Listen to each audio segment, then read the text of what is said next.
Sourate 7, Al-A'raf. Au nom d'Allah, le tout miséricordieux, le très miséricordieux. Alif Lam Mim Sad. Voici un livre qui t'est révélé. Il ne suscite en ton cœur nulle gêne et nul doute, et qu'il te serve à avertir les hommes et à exhorter les croyants. Conformez-vous aux enseignements qui vous ont été révélés de la part de votre Seigneur, et ne prenez pas de maître en dehors de lui. Mais vous êtes si peu enclin à réfléchir. Que de cités impies avons-nous anéantis, surprises par notre châtiment, au milieu de la journée ou en pleine nuit. Leur seul cri au moment où le châtiment s'abattait sur elles fut « Nous avons été injustes envers nous-mêmes ». Nous interrogerons certainement les peuples auxquels furent envoyés les messagers, et nous interrogerons ces derniers.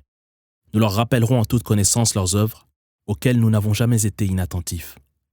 Les œuvres seront ce jour-là pesées en toute équité. Bienheureux en vérité, ceux dont la balance penchera du bon côté. Quant à ceux dont la balance penchera du mauvais côté, ils auront perdu leurs âmes pour avoir injustement renié nos signes. Nous vous avons établis sur terre où nous avons placé votre subsistance, mais vous montrez bien peu de reconnaissance. Nous avons avant cela créé votre père Adam, en lui donnant la forme la plus accomplie. Puis nous avons ordonné aux anges de se prosterner devant lui, ce qu'ils firent hormis Satan, qui refusa de se joindre à eux. Le Seigneur dit, « Qu'est-ce qui t'a empêché de te prosterner comme je l'ai ordonné ? Je suis supérieur à lui. Tu m'as créé de feu et lui d'argile, répondit Satan. Le Seigneur dit, « Descends du paradis. Tu n'as pas à te montrer orgueilleux en ce lieu. Sors d'ici, te voilà à jamais rabaissé. » Satan demanda, « Accorde-moi un sursis jusqu'au jour où les hommes seront ressuscités. » Le Seigneur répondit, « Tu fais partie de ceux auxquels ce sursis est accordé. » Satan dit, « Puisque tu as décrété ma perdition, je me dresserai certainement devant les hommes, afin de les détourner de ta voie. Je viendrai les tenter par tous les moyens. Rares sont ceux que tu trouveras reconnaissants. » Le Seigneur dit, « Sors d'ici, honni et banni. De toi et de tous ceux parmi eux qui suivront ta voie, je remplirai certainement la géhenne. Quant à toi, Adam, demeure en compagnie de ton épouse au paradis, dont vous pourrez manger librement tous les fruits, mais n'approchez pas de l'arbre que voici, sans quoi vous transgresseriez l'interdit. » Voulant leur dévoiler leur nudité qui jusqu'ici leur était cachée, Satan leur souffla, « Votre Seigneur ne vous a interdit les fruits de cet arbre que pour vous empêcher d'être des anges et de vivre éternellement au paradis. » Il leur jura, « Je suis pour vous un fidèle conseiller. » Ils furent donc séduits par Satan qui provoqua leur chute. Ayant mangé des fruits de l'arbre défendu, ils virent apparaître leur nudité. Ils se mirent à couvrir avec les feuilles du paradis. Leur Seigneur les interpella. « Ne vous avais-je pas interdit cet arbre et averti que Satan était votre ennemi déclaré ?» Ils dirent, « Seigneur, nous avons été injustes envers nous-mêmes. Si tu nous refuses ton pardon et nous prives de ta miséricorde, nous serons à jamais perdus. » Le Seigneur dit, « Descendez d'ici, vous serez ennemis les uns des autres sur terre, où vous pourrez séjourner de manière temporaire et jouir quelque temps de la vie. C'est là que vous vivrez, là que vous mourrez, et de là vous serez ressuscités. Fils d'Adam, nous vous avons pourvu de vêtements qui couvrent votre nudité, et d'autres qui vous servent de parure. Mais rien ne vaut le vêtement de la piété. Ce sont là certains signes d'Allah qu'ils sauront peut-être méditer. Fils d'Adam, que Satan ne vous séduise surtout pas, comme il a séduit vos premiers ancêtres, qu'il fit chasser du paradis, et auxquels il fit perdre leurs vêtements, afin de leur dévoiler leur nudité. Il vous observe lui et ses suppôts, tandis que vous-même ne pouvez les voir. Nous avons fait des démons les maîtres des impies. Lorsqu'ils commettent un acte infâme, ils disent « Nous avons hérité cette pratique, d'ailleurs prescrite par Allah de nos ancêtres. » Dit « Allah ne saurait prescrire une infamie. Attribuez-vous à Allah des prescriptions sans être certain qu'elles émanent de lui. Dit « Allah, au contraire, a prescrit la vertu. Tournez-vous donc vers lui en chaque lieu de prière et invoquez-le, lui vouant un culte exclusif et sincère. De même qu'il vous a tiré du néant, il vous ramènera à la vie. Certains ont été guidés par lui, tandis que d'autres sont voués à la perdition. Ils ont en effet obéi à leurs démons plutôt qu'à Allah, tout en étant persuadés de suivre la bonne direction. Fils d'Adam, revêtez vos plus beaux habits en tout lieu de prière. Mangez et buvez, mais sans toutefois tomber dans l'excès. Allah n'aime pas les êtres excessifs. Dit, qui donc a interdit les vêtements et les nourritures pures et saines qu'Allah a mis à la disposition de ses serviteurs? Dit, ils sont destinés aux croyants ici-bas et leur seront exclusivement réservés dans l'au-delà. C'est ainsi que nous exposons clairement nos enseignements à des gens capables de les comprendre. Dis, mon Seigneur vous interdit seulement de commettre publiquement ou secrètement des actes infâmes, de vous livrer au péché, de vous attaquer injustement à autrui, de lui associer de fausses divinités sans vous fonder sur la moindre preuve révélée par lui, et de lui attribuer des prescriptions sans être certain qu'elles émanent de lui. À chaque peuple impie est fixé un terme, qu'il ne saurait lorsque son heure arrive, ni reculer un instant, ni avancer. Fils d'Adam, si des messagers issus de vous viennent vous transmettre mes enseignements, sachez que ceux d'entre vous qui se garderont de pécher et accomplir de bonnes actions seront préservés de toute crainte et de toute affliction. Quant à ceux qui, par orgueil, renieront nos enseignements, ils seront voués à l'enfer pour l'éternité. Qui en effet est plus injuste que celui qui forge des mensonges qu'il attribue à Allah ou qui renie ses signes? Ceux qui agissent ainsi obtiendront la part qui leur a été destinée ici-bas, avant que nos envoyés ne viennent reprendre leurs âmes en leur disant « Où sont ces prétendues divinités que vous invoquiez en dehors d'Allah ?» Ils répondront « Celles-ci ont disparu. » Ils reconnaîtront alors qu'ils vivaient dans l'impiété. Allah leur dira « Entrez rejoindre en enfer les groupes de djinns et d'hommes qui vous ont précédés. Chaque groupe en entrant maudira celui qui leur a devancé. Lorsque tous y seront rassemblés, les derniers entrés invoqueront Allah contre les premiers. Voilà, Seigneur, ceux qui nous ont égarés. Qu'un double châtiment leur soit donc infligé dans le feu. » Allah répondra « Chacun sera doublement châtié. Vous ne savez pas ce qui vous attend. » Les premiers diront alors aux derniers entrés « Vous n'avez aucun mérite sur nous. Goûtez donc les tourments de l'enfer, pour prix de vos agissements. » Ceux qui par orgueil renient nos signes ne verront s'ouvrir devant eux les portes du ciel et ne pourront entrer au paradis que lorsque le chameau pourra passer par le trou d'une aiguille. C'est ainsi que nous rétribuons les criminels. La géhenne, dont les flammes les couvriront de toutes parts, leur servira de couche. C'est ainsi que nous rétribuons les impies. Quant à ceux qui croient et accomplissent de bonnes œuvres, en sachant que nous n'imposons à une âme que ce qu'elle peut supporter, ils sont promis au paradis, où ils demeureront pour l'éternité. Nous avons retiré toute trace de haine de leur cœur, tandis qu'à leurs pieds couleront des rivières. Ils diront « Louange à Allah qui nous a guidés vers les œuvres pour lesquelles nous sommes aujourd'hui récompensés. Si Allah ne nous avait pas guidés, nous n'aurions jamais suivi le droit chemin. » Les promesses des messagers de notre Seigneur étaient véridiques. Il leur sera annoncé « Voici le paradis dont vous avez hérité, en récompense de vos œuvres. » Les élus du paradis interpelleront les damnés de l'enfer. Nous constatons avec joie que les promesses de notre Seigneur se sont réalisées. Faites-vous le même constat s'agissant de ces menaces? Oui, répondront-ils. Une voix s'élèvera alors au milieu d'eux, que la malédiction d'Allah poursuive les impies, qui détournaient les hommes de la voie d'Allah, cherchant à la rendre tortueuse, et ne croyaient pas en l'au-delà. Les élus du paradis et les damnés de l'enfer seront séparés par une muraille, sur laquelle se tiendront des hommes et des femmes, des gens de l'A'raf, qui reconnaîtront les uns et les autres à leurs signes distinctifs. Ils lanceront aux élus du paradis « Paix à vous !» Les gens d'El A'raf ne seront pas encore entrés au paradis, malgré leur désir ardent d'y être admis. Lorsque leurs regards seront dirigés vers les damnés de l'enfer, ils diront « Ne nous place pas, Seigneur, avec les impies. » Les gens d'El A'raf interpelleront des hommes en enfer, qu'ils reconnaîtront à leurs signes distinctifs, auxquels ils diront « Les richesses que vous amassiez et la fierté que vous affichiez ne vous ont été d'aucune utilité. Seraient-ce là les hommes dont vous juriez qu'ils ne seraient jamais touchés par la grâce d'Allah? Sera-t-il dit aux impies? Entrez au paradis, préservés de toute crainte et de toute affliction. Les damnés de l'enfer imploreront les élus du paradis. Répandez sur nous un peu d'eau, ou de ces nourritures qu'Allah vous a imparties. Ils répondront, Allah les a défendus aux impies. Ceux-là même qui, séduits par cette vie, n'accordaient aucun crédit à la religion qu'Allah leur avait révélée, dont ils faisaient un jeu et l'objet de leur moquerie. Nous allons aujourd'hui les abandonner à leur sort, comme eux-mêmes ont oublié l'avènement de ce jour et renié obstinément nos signes. Nous leur avions pourtant révélé en toute connaissance un livre aux enseignements parfaitement clairs, qui fut un guide et une miséricorde pour les croyants. Qu'attendent-ils sinon la réalisation de ces menaces? Le jour où ces menaces seront mises à exécution, ceux qui sur terre avaient délaissé le Coran diront « Les messagers de notre Seigneur avaient bien dit la vérité. Y aura-t-il quelqu'un aujourd'hui pour intercéder en notre faveur?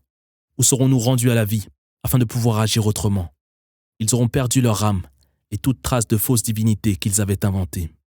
Votre Seigneur est Allah, qui a créé les cieux et la terre en 6 jours, puis s'est élevé sur le trône. Il couvre le jour de l'obscurité de la nuit et celle-ci de la lumière du jour, l'un succédant à l'autre sans délai. Le soleil, la lune et les étoiles sont soumis à ses lois. Il est le maître de la création, sur laquelle il règne souverainement. Béni soit Allah, Seigneur de l'univers. Implorez votre Seigneur à voix haute ou de manière discrète, mais sachez qu'il n'aime pas ceux qui outrepassent les limites. Gardez-vous de répandre le mal sur terre, après que le bien y a été propagé. Invoquez-le rempli de crainte et d'espoir. La miséricorde d'Allah est toute proche des hommes de bien.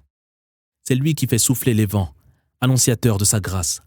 Ceux-ci soulèvent de lourds nuages, que nous dirigeons vers une terre morte, et nous déversons la pluie, qui fait pousser toutes sortes de fruits. C'est ainsi que nous rendons les morts à la vie. Peut-être saurez-vous y réfléchir.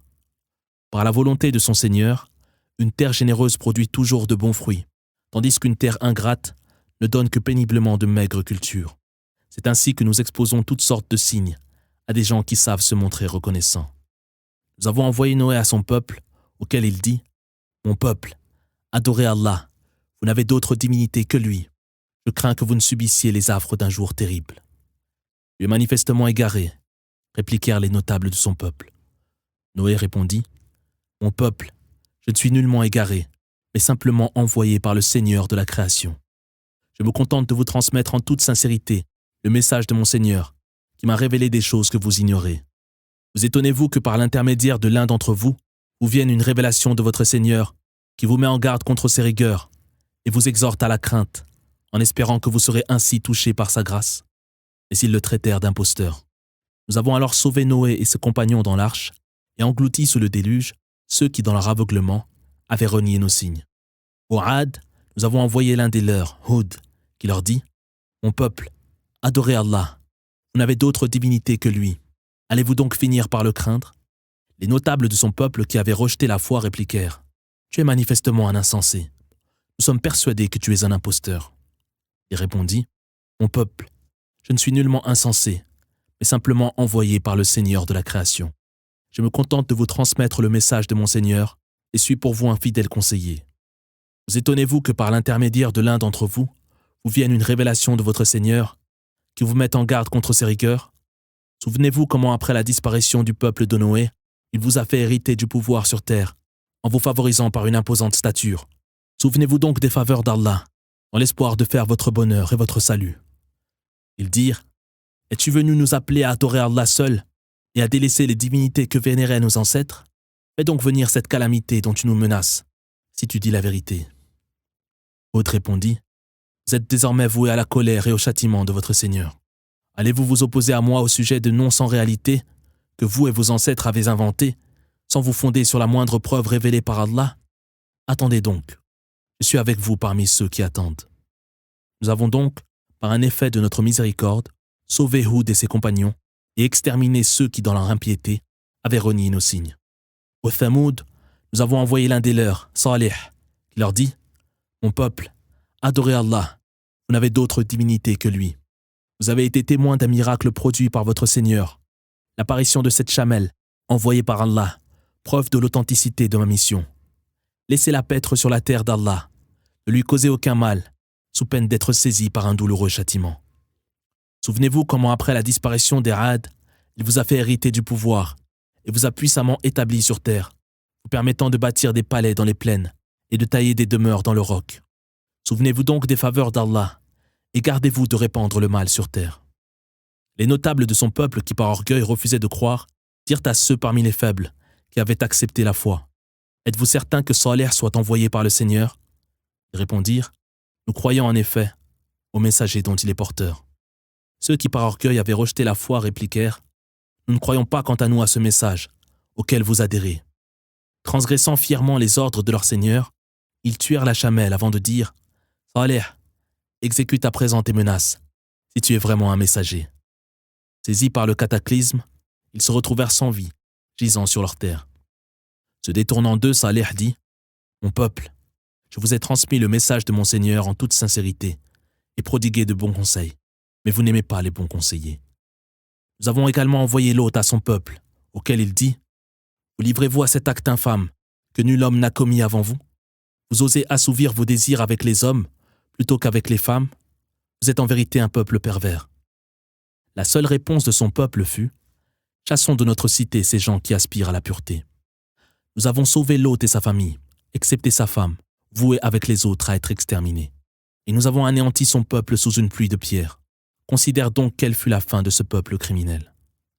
Aux habitants de Madian, nous avons envoyé l'un des leurs, Shu'aib, qui leur dit « Mon peuple, adorez Allah, vous n'avez d'autre divinité que lui. Les preuves de l'authenticité de ma mission vous ont été exposées par votre Seigneur. Faites bonne mesure et bon poids, ne lésez pas les autres dans leurs droits. Gardez-vous de répandre le mal sur terre après que le bien y a été propagé.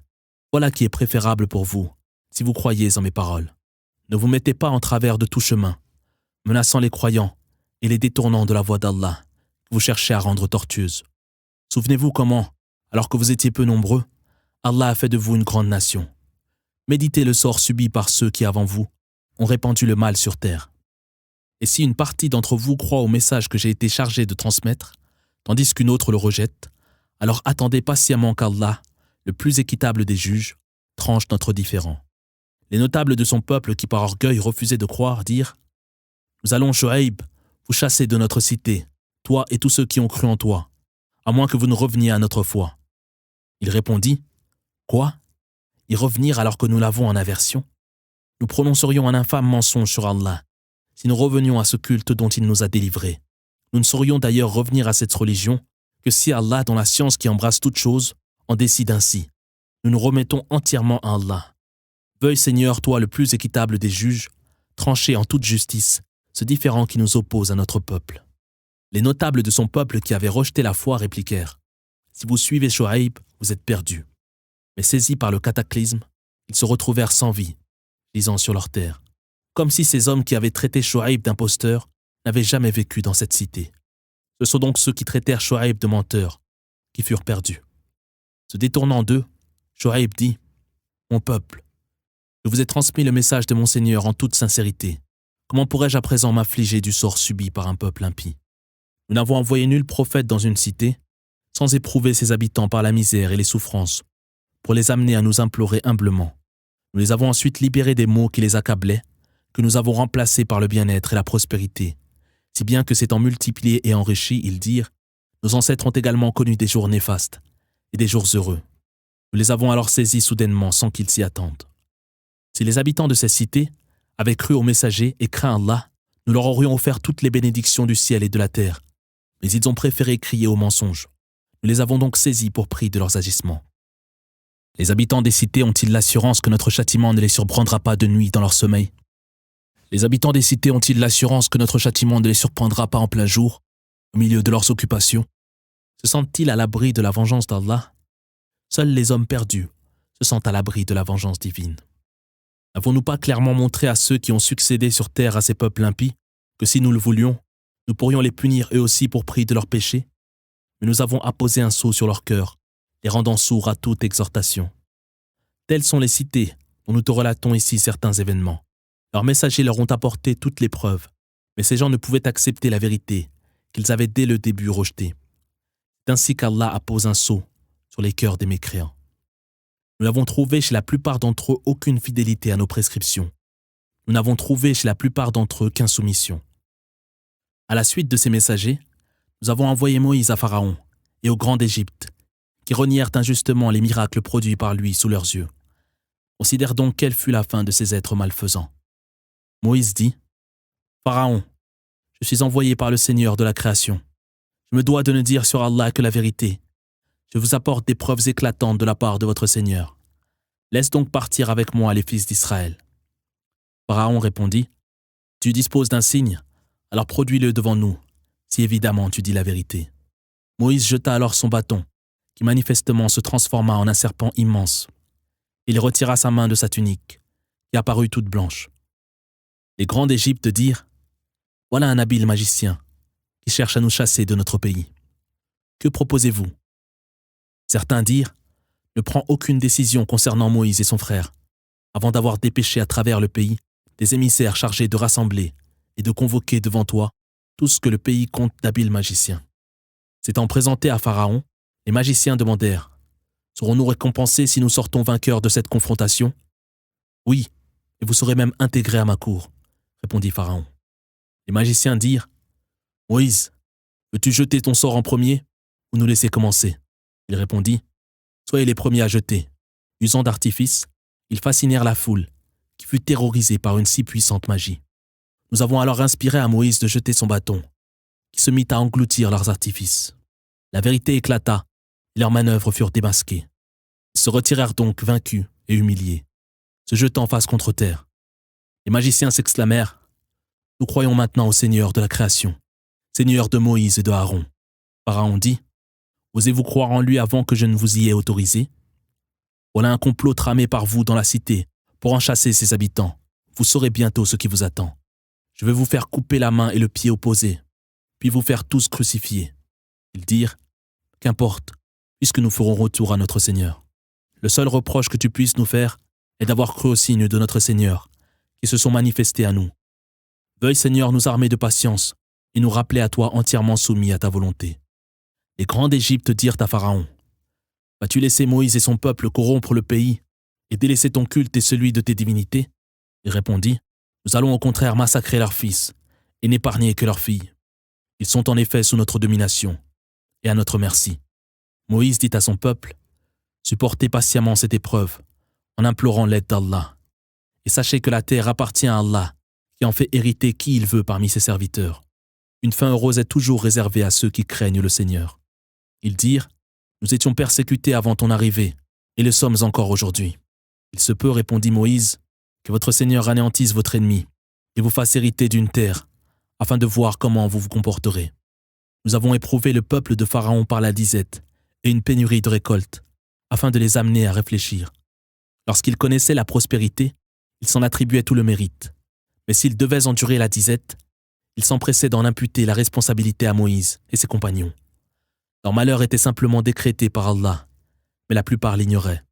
Ils disaient : « Quel que soit le prodige que tu produiras devant nous pour nous détourner de notre religion, nous ne croirons pas en ta mission. » Nous les avons alors éprouvés par les inondations, les sauterelles, les teignes, les grenouilles et le sang, autant de signes parfaitement clairs que dans leur impiété, ils ont accueilli avec orgueil et fierté. Chaque fois qu'ils subissaient l'une de ces plaies, ils disaient : « Moïse, implore ton Seigneur de nous délivrer de cette calamité, en vertu de la promesse qu'il t'a faite. Si tu mets un terme à ce fléau, nous croirons en toi et laisserons partir avec toi les fils d'Israël. » Et chaque fois que nous mettions fin pour un temps à leur souffrance, ils trahissaient leur engagement. Nous avons alors exercé notre vengeance sur eux en les noyant sous les eaux. Ils avaient en effet renié nos signes, qu'ils avaient accueillis avec la plus grande indifférence.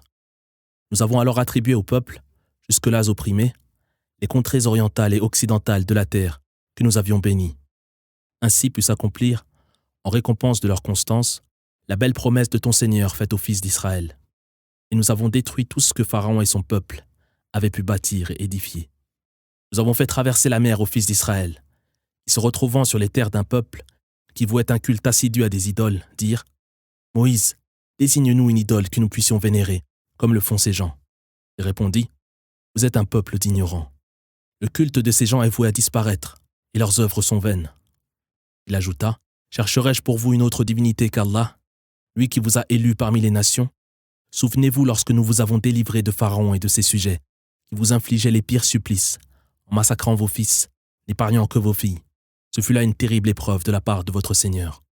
Nous avons fixé à Moïse une rencontre de 30 jours et 30 nuits, auxquelles nous en avons ajouté 10 autres, portant ainsi à 40 jours et 40 nuits la rencontre de son Seigneur. Moïse avait demandé à son frère Aaron : « Remplace-moi à la tête de notre peuple, jusqu'à mon retour. Agis pour le mieux, et garde-toi de suivre la voie des êtres malfaisants. » Lorsqu'il se fut présenté au rendez-vous, et que son Seigneur lui eut parlé, Moïse dit : « Seigneur, montre-toi à moi que je puisse te voir. » Le Seigneur dit : « Tu ne pourras me voir, mais regarde le mont. S'il demeure en place, tu me verras. » Lorsque son Seigneur se manifesta sur le mont, il le réduisit en poussière. Foudroyé, Moïse s'écroula à terre. Ayant repris ses esprits, il dit : « Gloire à toi, je me repens, et je suis le premier des croyants. » Le Seigneur dit : « Moïse, je t'ai préféré à tous les hommes, en te choisissant comme messager et en t'adressant la parole. Reçois donc ses faveurs en homme reconnaissant. Nous avons gravé pour lui sur les tables les lois les plus édifiantes et l'exposé détaillé de toutes choses. Applique-les scrupuleusement et ordonne à ton peuple d'en observer les préceptes les plus sages. Je vous montrerai le sort réservé à ceux qui transgressent mes commandements. Je détournerai de mes signes ceux qui, sans droit, s'élèvent orgueilleusement sur terre. Seraient-ils témoins de tous les signes qu'ils n'y croiraient pas pour autant? Verraient-ils la voie du salut qu'ils refuseraient obstinément de la suivre. Et lorsque leur apparaît la voie de l'égarement, ils s'y engouffrent résolument. Ils ont en effet renié nos signes, ils ont accueilli avec la plus grande indifférence. Ceux qui ne croient ni en nos signes, ni en l'au-delà, ont perdu le bénéfice de leurs œuvres. Recevront-ils une autre rétribution que celle méritée de leurs agissements? Après le départ de Moïse, les Hébreux façonnèrent à partir de leurs bijoux un veau, un corps sans vie, faisant entendre comme un mugissement. Ne s'étaient-ils pas aperçus qu'ils ne pouvaient ni leur adresser la parole, ni leur indiquer la voie à suivre? Ils lui vouèrent pourtant un culte coupable. En proie au remords et conscients de leurs égarements, ils dirent « Sans la miséricorde de notre Seigneur et son pardon, nous sommes voués à la perdition. » De retour auprès de son peuple, Moïse, furieux et accablé de tristesse, dit « Comme vous avez mal agi en mon absence. Vouliez-vous donc hâter le terme fixé par votre Seigneur ?» Jetant les tables à terre, il saisit son frère par la tête et le tira vers lui. Aaron s'écria « Fils de ma mère, ces gens ont profité de ma faiblesse, étant même à 2 doigts de me tuer. N'offre donc pas à mes ennemis l'occasion de se réjouir de mes malheurs, et ne me range pas au nombre des coupables. » Moïse implora « Veuille Seigneur me pardonner ainsi qu'à mon frère, et nous recevoir en ta miséricorde, qui dépasse toute miséricorde. Ceux qui ont voué un culte au veau d'or seront inexorablement poursuivis par la colère de leur Seigneur, et couverts d'humiliation ici-bas. C'est ainsi que nous rétribuons ceux qui inventent de faux dieux. Quant à ceux qui se repentent de leurs péchés, tout en restant attachés à la foi, qu'ils sachent que ton Seigneur sera toujours envers eux très clément et très miséricordieux. » Lorsque la colère de Moïse se fut apaisée, il prit les tables, dont la copie renfermait un message plein de miséricorde et propre à assurer le salut des hommes qui craignent leur Seigneur. Moïse sélectionna pour assister à notre rencontre 70 hommes de son peuple, qui à leur arrivée furent foudroyés. Il dit « Tu aurais pu, Seigneur, si tu l'avais voulu, les faire périr avant ce jour, et moi avec eux. Nous feras-tu périr jusqu'au dernier pour les agissements de certains insensés parmi nous? Ce n'est là qu'une épreuve par laquelle tu laisses s'égarer qui tu veux et guides qui tu veux. Tu es notre maître. Veuille nous accorder ton pardon et ta miséricorde. Tu es plus à même de pardonner que quiconque. Veuille nous réserver une heureuse vie ici-bas et le bonheur éternel dans l'au-delà. Nous revenons à toi pleins de repentir. » Le Seigneur dit « J'inflige mon châtiment à qui je veux, tandis que ma miséricorde s'étend à tous les hommes. Je la dessine à ceux qui se préservent du péché, se purifient et croient en mes signes. À ceux qui suivront le messager, le prophète illettré, le prophète des nations, dont ils trouvent mention dans la Torah et l'Évangile, qui les incite à la vertu, leur défend le vice, leur autorise toute nourriture pure et leur interdit toute nourriture impure, et les soulage des fardeaux et des carcans qui les accablaient. Bienheureux sont ceux qui croiront en lui, l'honoreront, le soutiendront et se laisseront guider par la lumière descendue sur lui. Dis, ô homme, je suis le messager envoyé à vous tous par Allah, qui règne en maître absolu sur les cieux et la terre. Il n'est de divinité en droit d'être adoré que lui. Il donne la vie et la mort. Ayez donc foi en Allah et en son messager, le prophète illettré qui croit en Allah et en ses paroles, et suivez sa voie, afin d'être bien guidé. Parmi le peuple de Moïse se trouvent des hommes qui sont fidèles à la vérité, qu'ils ne cessent de prêcher, qui agissent avec justice et jugent en toute équité. Nous les avons répartis en 12 tribus, issues des 12 fils d'Israël. Nous avons révélé à Moïse, auquel son peuple réclamait de l'eau, de frapper de son bâton un rocher, dont jaillirent aussitôt 12 sources. Chacune des tribus d'Israël sut à quelle source s'abreuver. Nous leur avons permis de progresser à l'ombre des nuages et avons fait descendre sur eux la manne et l'écaille, leur disant « Mangez de ces nourritures pures et saines que nous vous avons dispensées. Ce n'est pas envers nous, mais bien envers eux qu'ils ont été injustes. » Il leur fut dit « Installez-vous dans cette cité où vous pourrez manger librement toutes les nourritures que vous désirerez, et franchissez la porte en toute humilité et en implorant la rémission de vos péchés. Nous vous pardonnerons vos fautes et multiplierons la récompense des hommes de bien. » Mais ceux d'entre eux qui étaient injustes ont préféré d'autres paroles à celles qui leur avaient été indiquées. Nous avons donc fait fondre sur eux du ciel un terrible châtiment pour prix de leur iniquité. Interroge-les sur cette cité, située au bord de la mer, dont les habitants transgressèrent le Shabbat. Les poissons apparaissaient en effet à la surface de l'eau le samedi, jour de repos obligatoire, mais disparaissaient les autres jours de la semaine. C'est ainsi que nous les éprouvions, pour prix de leur insoumission. Une partie d'entre eux dit « Pourquoi exhortez-vous des gens qu'Allah va faire périr ou soumettre à d'affreux tourments ?»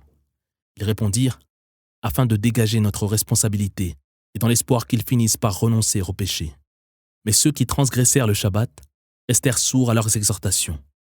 Nous avons donc sauvé ceux qui ont condamné leur attitude et infligé un terrible châtiment aux coupables pour prix de leur insoumission. Devant leur obstination à braver l'interdit, nous leur avons dit « Soyez transformés en singes abjects ».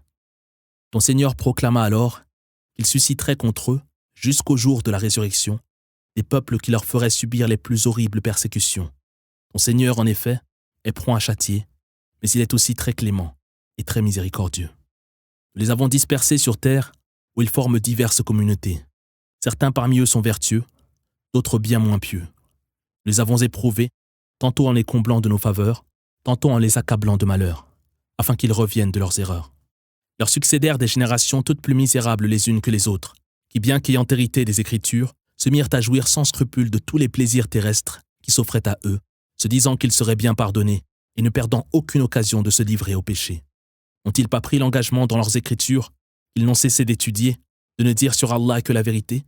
L'autre monde est en réalité bien meilleur pour ceux qui craignent le Seigneur. Êtes-vous donc dépourvus de toute raison? Quant à ceux qui s'attachent fermement aux Écritures et accomplissent assidûment la prière, qu'ils sachent que nous ne laisserons jamais se perdre la récompense de ceux qui font le bien. Relate ce qu'il est advenu, lorsque nous avons soulevé au-dessus d'eux le mont, tel un nuage les couvrant de son ombre. Ils furent alors convaincus qu'il tomberait sur eux. Nous leur avons ordonné, conformez-vous scrupuleusement à l'écriture que nous vous avons confiée, en mettant en pratique chacun de ses préceptes, afin de vous préserver de notre châtiment. Et lorsque ton Seigneur tira des fils d'Adam leur descendance, qu'il fit témoigner, ne suis-je pas votre Seigneur? Si, nous en témoignons, répondirent-ils. Vous ne pourrez donc arguer le jour de la résurrection de votre ignorance, ni alléguer, nous nous sommes contentés d'imiter les pratiques de nos ancêtres, qui avant nous, ont associé de fausses divinités au culte du Seigneur. Vas-tu nous punir pour les agissements de ces négateurs? C'est ainsi que nous exposons clairement nos enseignements, afin qu'ils reviennent de leur égarement. Relate-leur l'histoire de celui à qui nous avions montré nos signes, mais qui finit par s'en détourner et succomber à la tentation de Satan, se trouvant parmi les égarés. Si nous l'avions voulu, nous l'aurions élevé par ses signes, mais obéissant à ses passions, il pencha vers les plaisirs terrestres, à l'image du chien, qui, chassé ou laissé en paix, ne cesse de halter. Telle est l'image des hommes qui rejettent nos signes. Relate-leur donc ce genre d'histoire, afin qu'ils en tirent des leçons. Quel odieux exemple que celui offert par ces hommes qui se lèsent eux-mêmes, en reniant nos signes. Quiconque est guidé par Allah ne peut suivre la voie du salut, à l'inverse de celui qui le laisse égarer, qui est perdu. Nous avons créé pour la géhenne un grand nombre de djinns et d'hommes. Ils ont des cœurs qui ne leur permettent pas de comprendre, des yeux qui ne leur permettent pas de voir, et des oreilles qui ne leur permettent pas d'entendre. Ils sont à l'image des bestiaux, voire plus asservis à leurs instincts, et vivent dans la plus grande insouciance. C'est Allah qui possède les noms les plus sublimes. Invoquez-le donc par ces noms, et laissez ceux qui s'emploient à les profaner. Ils recevront la rétribution méritée de leurs œuvres. Parmi les êtres que nous avons créés, se trouvent des hommes et des femmes qui sont fidèles à la vérité qu'ils ne cessent de prêcher, qui agissent avec justice et jugent en toute équité. Quant à ceux qui rejettent nos signes, nous allons les laisser s'enfoncer dans l'erreur, sans qu'ils s'en rendent compte. Je leur accorde un répit. Mes manœuvres sont imparables. Ne réfléchissent-ils donc pas? Leur compagnon n'est nullement possédé, mais seulement chargé d'avertir les hommes en toute clarté. N'ont-ils pas contemplé l'immensité du royaume des cieux et de la terre, et tout ce qu'il a créé, et songé que le terme de leur vie est peut-être imminent? Quels avertissements après ceux-ci prendront-ils au sérieux? Nul ne saurait guider celui qui est abandonné par Allah, qui le laisse au contraire s'enfoncer aveuglément dans l'impiété. Il t'interroge au sujet de l'heure, voulant connaître le jour de son avènement. Réponds-leur, nul autre que mon Seigneur dans la connaissance, et lui seul sera en mesure de la manifester le moment voulu. Son avènement est inconnu de ceux qui peuplent les cieux et la terre, pour lesquels l'heure sera lourde de conséquences. Elle ne surviendra d'ailleurs que soudainement. Ils t'interrogeront comme si tu en étais toi-même informé. Dis, Allah seul en a connaissance, et la plupart des hommes l'ignorent. Dis, je ne peux obtenir un bien pour moi-même ou me prémunir contre un mal que si Allah le veut. Si d'ailleurs je connaissais l'avenir, je me serais procuré tout le bien que je désire et préservé de tout mal. Je ne suis qu'un homme venu avertir et faire une heureuse annonce aux croyants. C'est lui qui vous a créé d'un seul être, dont il a tiré son épouse, afin qu'il trouve auprès d'elle la sérénité et vive dans sa familiarité. Lorsqu'il cohabite avec son épouse, celle-ci en conçoit d'abord une légère grossesse, qui se poursuit sans gêne. Lorsqu'elle se sent plus lourde, tous deux adressent à Allah leur Seigneur cette prière. Si tu nous accordes un enfant sain, nous saurons nous montrer reconnaissants. Et lorsqu'il leur fait don d'un enfant sain, ils vouent un culte à d'autres que lui, à travers cela même qu'il leur a accordé. Allah est bien au-dessus des fausses divinités qu'ils associent à son adoration. Associent-ils au culte d'Allah de faux dieux, incapables de créer, étant eux-mêmes créés, incapables également de prendre leur défense ou de se défendre eux-mêmes? Si vous les invitez à suivre le droit chemin, ils resteront sourds à vos appels. Que vous les appeliez ou que vous gardiez le silence, ils ne sauraient vous suivre. Les idoles que vous invoquez en dehors d'Allah ne sont en vérité que de simples créatures comme vous. Qu'elles exaucent donc vos prières, si vous dites la vérité. Ont-elles des pieds pour marcher? Ont-elles des mains pour saisir? Ont-elles des yeux pour voir? Ont-elles des oreilles pour entendre? Dis-leur, appelez donc ces divinités que vous associez à Allah, puis efforcez-vous sans attendre de me nuire. Mon protecteur n'est autre qu'Allah, qui a révélé le livre et qui prend la défense des vertueux. Quant aux faux dieux que vous invoquez en dehors de lui, ils ne peuvent ni prendre votre défense, ni se défendre eux-mêmes. Et si vous les invitiez à suivre le droit chemin, ils ne pourraient vous entendre. Ils semblent vous fixer du regard, mais sont en réalité incapables de voir. Montre-toi indulgent, incite les hommes à la vertu, et détourne-toi des ignorants. Et si, par ses suggestions, Satan t'incite à transgresser ses commandements, implore la protection d'Allah, qui entend tout et sait tout. Lorsque les pieux croyants sont tentés par Satan, ils se souviennent d'Allah et aussitôt redeviennent clairvoyants. À l'inverse de ceux qui obéissent à leurs démons, sont sans cesse poussés par ces derniers à la faute, qu'ils ne manquent jamais de perpétrer. Si tu ne réalises pas de miracle devant eux, ils disent « Pourquoi ne pas en produire de ton propre chef ?» Réponds-leur « Je ne fais que me conformer à ce qui m'est révélé par mon Seigneur. Voici d'ailleurs des preuves éclatantes de la part de votre Seigneur, un livre révélé par miséricorde pour les croyants, et propre à assurer leur salut. Lorsque le Coran est récité, prêtez-lui une oreille attentive et gardez le silence afin d'être touché par sa grâce. Invoque à mi-voix, avec humilité et crainte, le nom de ton Seigneur.